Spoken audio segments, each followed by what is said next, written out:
Hello, everyone, and welcome to the Barrens Chat podcast. I'm Sod, and with me tonight is my co-host Guck.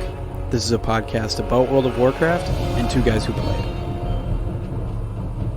Guck, it's here, the new year. This is the last episode of 2019. I would say it's been an up and down year for WoW, probably down for retail, up for Classic. I think 2020 is going to be awesome for Azeroth in both Classic and retail. I'm pumped going into it. I'm pumped that excitement is coming back into retail. We're a couple weeks away from the new patch, all that new content dropping, a lot of good things happening. Even you got into retail this week, which was awesome. How was your week in Classic? How's the gear, the grind, and just overall, how's your life in Azeroth? Yeah, I'm definitely going to second your thoughts on how exciting everything feels right now, getting geared up for January. In Classic, this week was really big for me in Classic. I finally finished collecting the mats for my Lionheart Helm. So, for those of you who don't play Warrior, Lionheart Helm is essentially the best in slot helm for almost the entirety of Classic. And to get it right now, I mean, I'm a little bit behind all the other warriors in my guild. I think I may actually be the last one to get it. But I joined late, so everyone else was kind of built up. And when I showed up, I contributed. I basically gave some of my arcane crystals, and those are the expensive pieces. They're 40 gold per crystal, and that, I mean, doesn't really change that much server to server. It seems like 40 gold for the crystal, around 50 gold for the bar. Um, I basically took some of my crystals that I had accumulated. I gave them to another warrior to get their helmet finished, and then now it's finally come back to me. It was amazing. Today's raid definitely was an improvement. I would say being able to jump now up to consistently in the top 3 for our DPS is a huge improvement, and I'm really excited to continue to get into it. Because now, with the way that things work in Classic, it's like you want to improve yourself and show that you're worth getting the gear, because it's just so rare that you're going to get an actual drop. Like, you're going to go through MC, and the bosses are going to drop gear, but there are so many other people, there are so many items that could drop, the likelihood of you getting one of those purples is pretty low. So it's very important that you can show yourself as a competent, worthy raider to basically say, you know, this item will be put to good use on me. And now that I feel like fully, almost full BIS, I feel really confident that I'm going to be able to use that to get even more gear going forward. So January and beyond 2020 for Classic is going to be massive. Yeah, with BWL dropping soon and characters transferring off of various realms to try to make their PvP grind a little easier. I think Classic is heading into a good direction. I'm excited to see where it goes, and I think those BWL runs are going to be awesome, especially for you on a geared warrior too. I mean, those shred on some of those fights. Yeah, I'm so excited because now that we've really kind of built the team in Molten Core, BWL feels more like the actual kind of raid test where we've been doing all of this MC stuff, but now let's put it to the test. Yeah, so I mean, you do you have a lot of Molten Core gear? Like, are you geared out of there, like almost in your best in slot? I mean, you've been raiding it for several months now, right? Probably since September, pretty consistently. Probably doing full clears since October. I would imagine that you have to be almost best in slot out of your Molten Core gear, right? Well, that's the thing. Even though I have been doing Molten Core all that time, but I've only seen warrior gear that I would want drop maybe once or twice per slot. So I have seen one plate belt, I have seen one plate wrists, and one pair of plate gloves, all of which that would have been really good benefits for me. But the guilds that I've been in, early in October, September, I was mostly in a guild that was still kind of clicked up, and that caused me to leave. But then leaving and joining a new guild in around November meant that now I'm at the bottom of the totem pole and I have to kind of work my way back up. So a combination of not seeing a lot of warrior loot drop and not being kind of at the top of the social totem pole for warriors means that, to be honest, I don't really have that much, but I am satisfied. I have an OEB. I've got an Obsidian Edge Blade, which is massive. I actually have a Quick Strike Ring.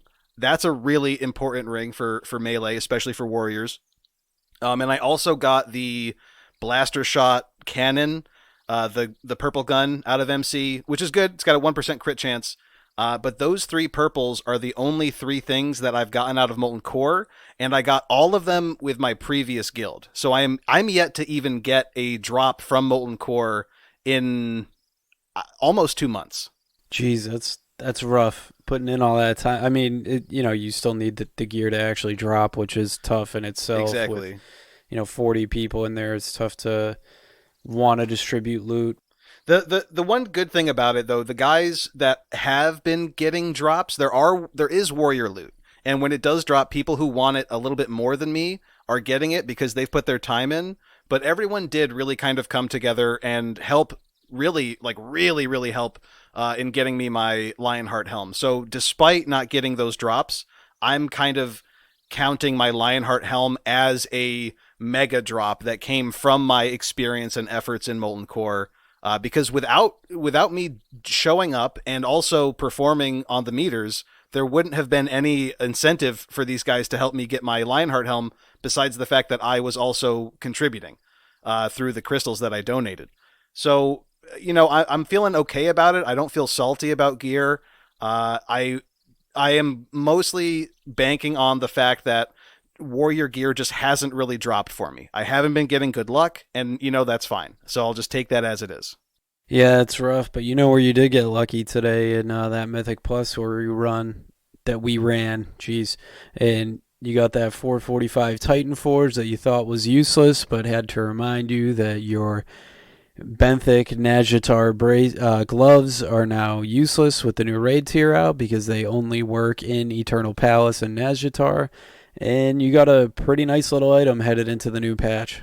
Yeah, for sure. And regardless of the item level, the fact that I have an item to replace those Poens is huge because all through 8.2, 8.25, like that was the big thing. People would essentially just like collect these tokens and just gamble until they finally got a Poens. But some people are hardcore and they needed a Poens gloves with sockets. And some people are even more hardcore than that. They wanted to get Poens gloves with sockets and a tertiary effect.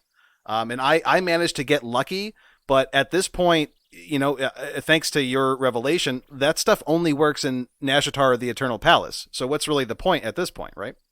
So that's really good. And I also rolled on a chest and got a weapon for my Blood DK, and everyone's talking about how crazy good Blood DK is going to be in 8.3. So I had actually a really good run today in retail.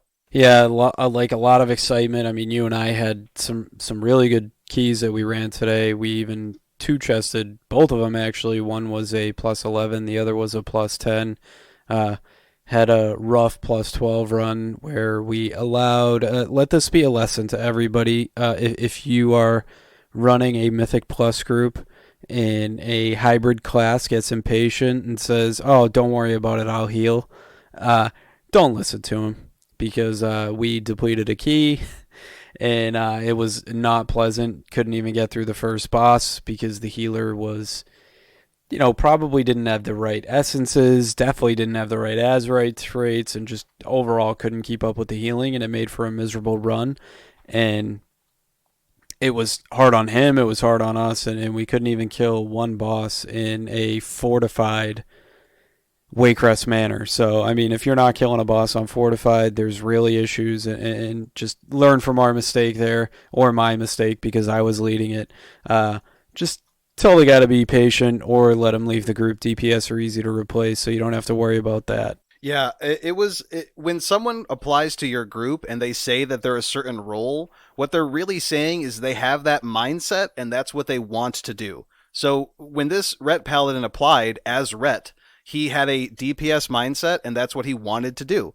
And at the last minute, he's like, well, screw it. I'll just go heals. He's not in a healing mindset. He's in a, I need to get this done as quickly as possible mindset. And he's not doing something that he signed up for. He wasn't ready to heal. He didn't sign up for healing. He volunteered himself purely out of, I guess, impatience, right? So yeah, it was awful. We did manage to kill it, But yeah, I mean, just the fact that the first boss is a hurdle on tyrannical, or no, not on tyrannical, excuse me, on fortified. That's the big like what's going on flag. We were dying to essentially like the grievous ticks, and that's just the base affix. Like you should not have any issues with dealing with the base affix for your class. I mean, certain classes focus on certain affixes, right? Like Sanguine is very much a tank affix because they want to be conscious of where the ads die. Bolstering and explosive are very much DPS affixes as they need to manage how the damage is going out. And Grievous is a healer affix. It's something that the healers almost exclusively are looking into. Sod, because you're a lock, we have the luxury of being able to pop health stones, but despite that, we still didn't get through just the Grievous stacks, and that was totally unacceptable. Yeah, it's something as a lock I'm used to obviously using my health stones a lot and you as a tank and obviously we run together a lot or probably used to using them as well. That if I see myself get grievous, I just immediately health stone and it's gone and it saves the healer a ton of mana. It saves the healer a lot of stress. It doesn't have me worry about it, and I can always drain life too to top myself off, get rid of the stack, and just make the group run go so much smoother. I think it's one of the more underrated things about warlocks. Obviously, they're not rogues or windwalker monks, but you can certainly still push high keys. I mean, you and I really, I mean, you especially, you have taken a lot of time off on retail, and I really haven't been doing much end game content and into two chest plus 11, turn it into a plus 13 that, whether we run it tomorrow night or nothing or not with one night left in the reset, I think it's still pretty cool that we were capable of pulling that off with pugs and to be effective at both of our roles. I think that was awesome. It also helps that I have all the essences that I need on my warlock. I don't know about you on your characters. I'm sure you do on your monk. I don't know about your death knight, but I think to just be able to pull that off is pretty cool and just get yourself squared away for 8.3 and look forward to it. I'm maxed on my neck, which means I'm getting a ton of gold right now too, which is obviously a huge goal of mine to not get the long boy, but just be wealthy going into the next expansion. I'm looking forward to that and to raid in 8.3 and get at least ahead of the curve. I'm pumped for that. Yeah, that's been something that I think you've been really effective at doing.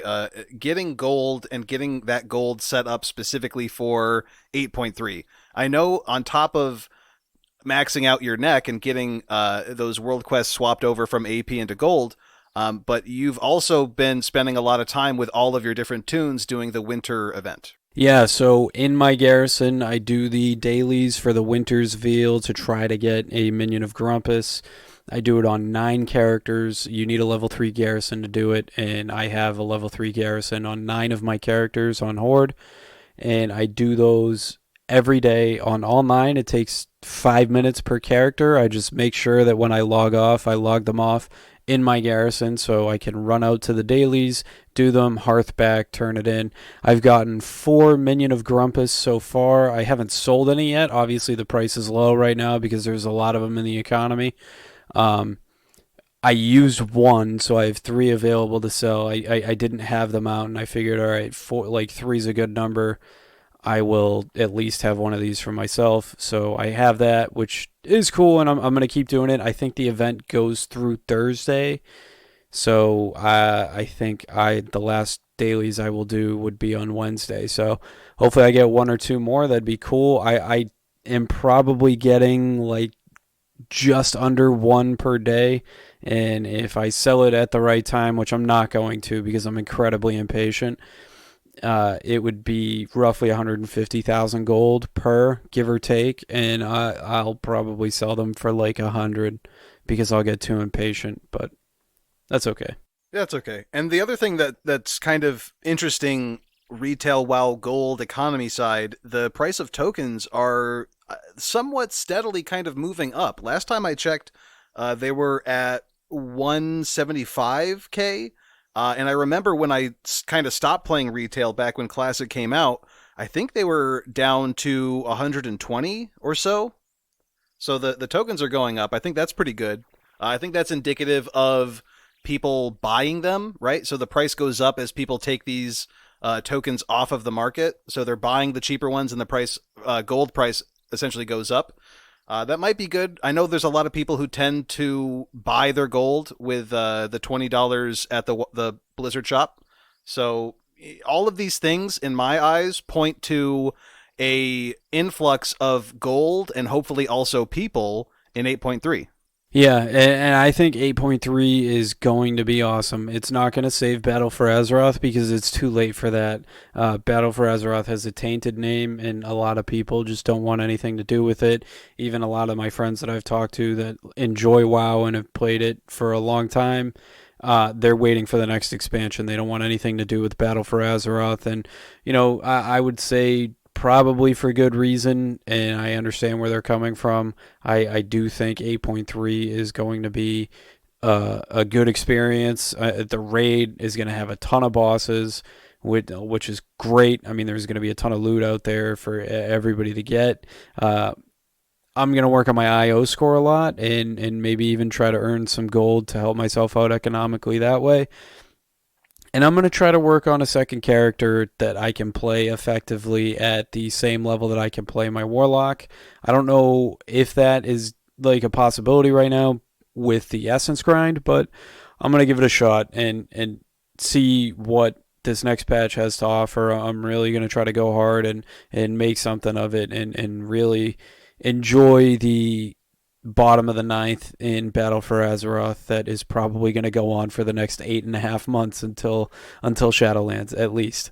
Yeah, I feel like Blizzard had to do the Shadowlands announcement, and they have to do something to accelerate 8.3. I mean, it's coming out pretty quick, but it is the final nail in the coffin.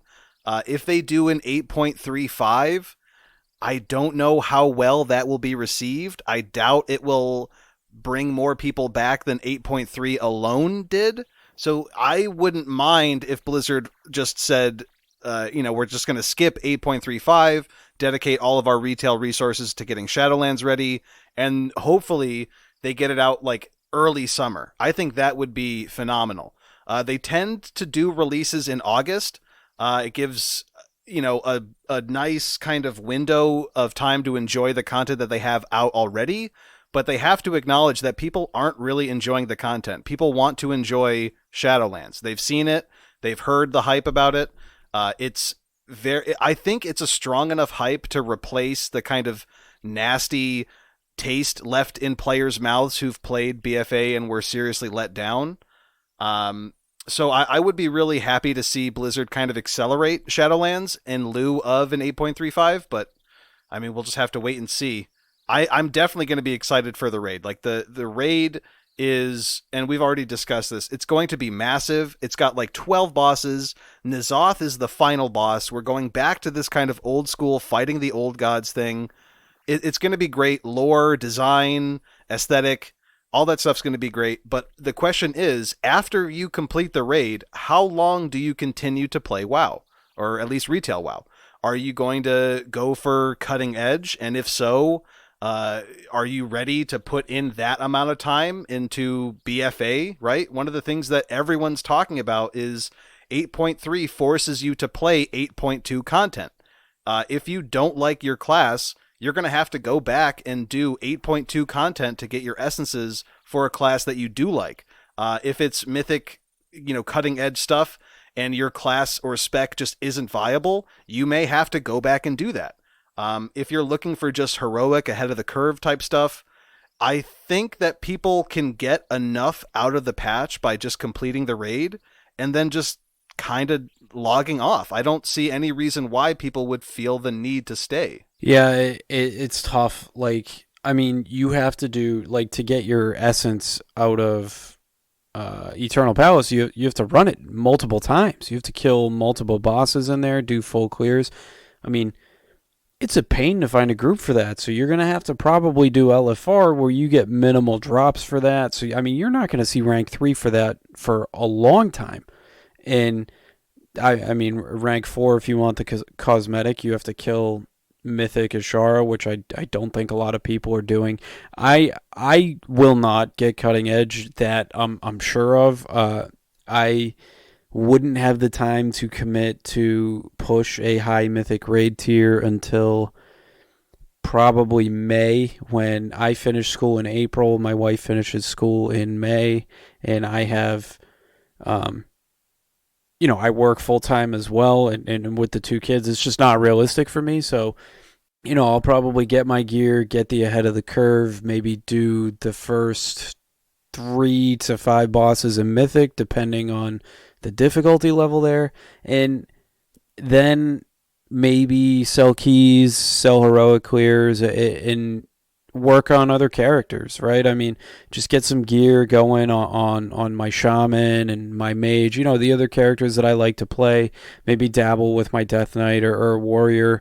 And I mean, I still have to get essences on all those characters. I have a handful on my shaman, so that is certainly going to deter me from wanting to play those characters, because the essence grind is a grind. Is it hard? No, but it requires time and effort that, a lot of WoW players don't have as much anymore. I would say WoW is probably has an older audience, an older player base, and you know, if you have the time to hardcore raid and maintain the essences on 4 or 5 characters, then good on you. I wish I could, but I can't, and I think that's gonna deter a lot of people. And I think the end of this patch, up until probably the pre-patch, when they give, I would imagine they would give us the essences for free, a lot like they did with the traits in maxing out your weapons in Legion with the pre-patch for Battle for Azeroth.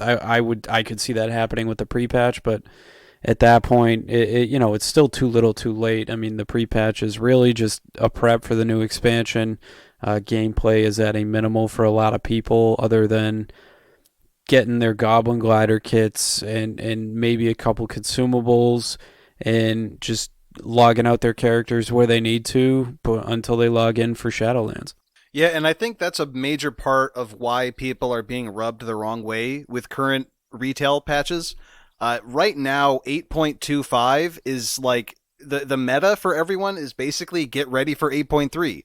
And then when 8.3 comes out, for the majority of people who aren't the cutting edge or just like competitive Mythic Raiders, you do the raid, and then the rest of your time, you're basically going to get ready for Shadowlands, right? You're going to get your gold, you're going to get your tunes set up, you're going to pick which one you may want to try on the first day of Shadowlands. But I don't want to play WoW just to prepare. I want to play 8.25 to enjoy 8.25's systems. I want to play 8.3 to enjoy 8.3's systems. But the idea that I'm going to spend most of my time preparing for systems that aren't here yet just doesn't seem fun. I want to have fun engaging in the content that's here, not preparing for content that's coming.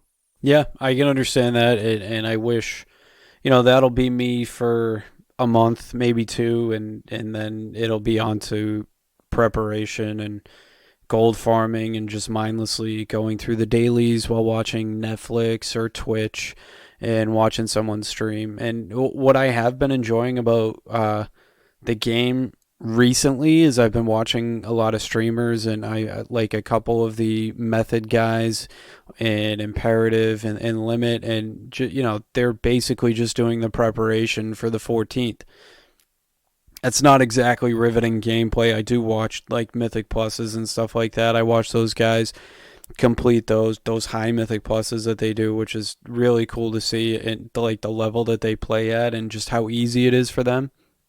But having said that, I can't play at that level, and I obviously don't have the Paragon bags that these guys have, so they're gonna be way ahead of me, which is fine, and I expect that.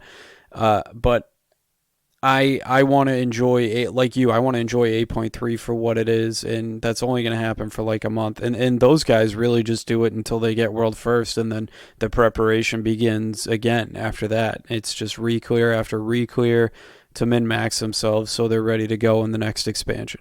Yeah, and again, I think that kind of touches on what I just said about how it's just not a fun thing to go and play just to prepare. I think it's a lot more fun to go in and enjoy the systems, but I mean, and I know that I'm not going to be able to sell the mythic clears. I won't be able to sell heroic clears without a guild.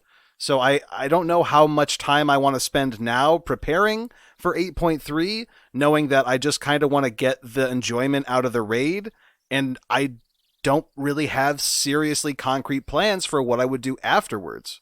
So, that right there is one of the biggest hurdles for me to dive back into retail right now, because I see that after 8.3 releases and after I complete the raid, I just don't know why I would keep playing. I was in a guild that tried to do cutting edge. They failed twice.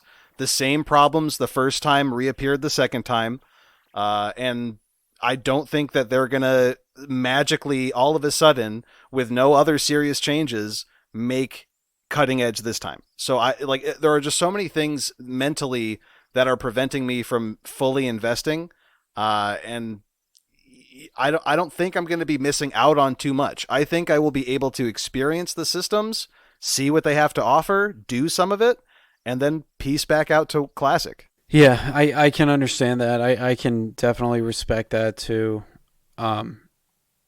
Classic didn't do it for me like I thought it would. It's still a good game, and I understand why people are playing it. I just couldn't do it. And, hopefully the guild that I'm in right now really sticks with me. So far, so good, knock on wood. And that'll just be my gameplay, just doing preparation, and then with the excitement of the new expansion, obviously a lot of the people that we've played with in the past will be back into the game, like I'm sure it'll be for a ton of people, right? I mean, everybody always gets back into the game for the launch event, and I think that's one of the more exciting times to play, and really that's going to be what brings a lot of people back. And hopefully Shadowlands can stick and hold on to a larger player base than Battle for Azeroth did, because I know people say that it is pretty active still, and it is to a point, but trade chat on Mal'Ganis, which is one of the larger servers out there, is still dead for most of the day. So it's tough for me to see that, and hopefully it picks up soon. Yeah, we want to see Shadowlands release come with several strong hooks that catch players and keep them wanting more. I'm excited to see it, but again, we're just kind of sitting here in the waiting room. Yeah, we're almost there, and hopefully 8.3 will be all that we hope it is, and even more. And maybe Blizzard will throw some surprises out with us and not force us to play 8.2's content.